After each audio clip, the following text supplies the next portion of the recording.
Welcome everyone to this PM Forum webinar featuring our panel discussion for today, Best Practice and Quick Wins, how to make the data journey work for your firm's marketing and business development strategy. My name is Harrison Howard. I am an account director at the PR and comms agency Infinite Global Businesses. I am also on the London committee of the PM Forum, and it is my great pleasure to be the moderator of today's panel, asking questions to two bona fide experts on the role of data in professional services businesses, how they manage that data and extract the highest quality insights for the purposes of their strategy, including, of course, in respect to marketing and BD. Our first speaker is CJ Anderson.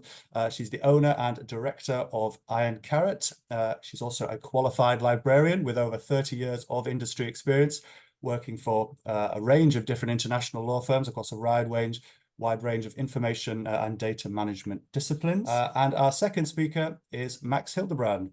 He's head of strategic planning at Pinsent Masons. Max has over 20 years experience helping company and firm leaders make better decisions. Let's perhaps start with kind of the initial opening question, which I'll put to you both, CJ, Max.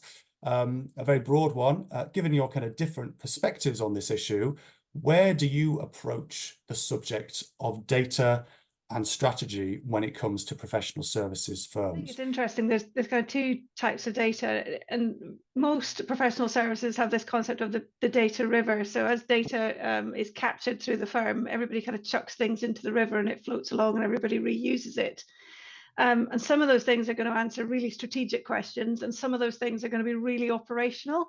And I think from getting the best out of your data, it's about figuring out the top 10 things that you want your data to answer, the top interesting strategic questions you want to do something about, and figuring out where in your data river that stuff's going to come. I mean, let's just imagine now that a firm has followed all of CJ's advice, and they've got, particularly thinking about MBD, they've got this kind of ideal data river. The data journey has kind of been fully optimized and they're confident about that. Where do you kind of pick up from in terms of that highest quality data? What's the kind of practical next step, I suppose?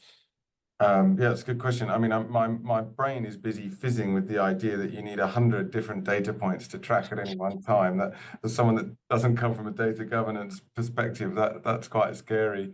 But yes, assuming everything's gone well, the most important thing is making sure your quality of input is good. Garbage in, garbage out is the watchword here. You're watching. How far do you think that what we're discussing now, the principles and the best practices, how far is this all going to be kind of disrupted, do you think, by artificial intelligence? Sure. I mean, I think AI is a continuation of the same themes. If you're thinking about a chat GPT, it relies on being fed a bunch of data that's got to have good metadata. So you've still got the data governance layer around, have we got quality metadata under what we're teaching the machine?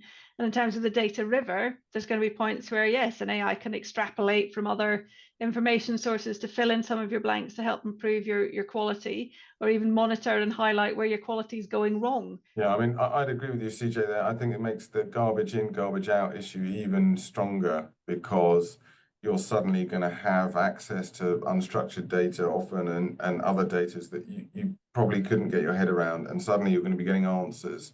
And frankly, the AI won't know whether they're good answers or bad answers. And if you don't trust your data sources, you're in a really sticky position.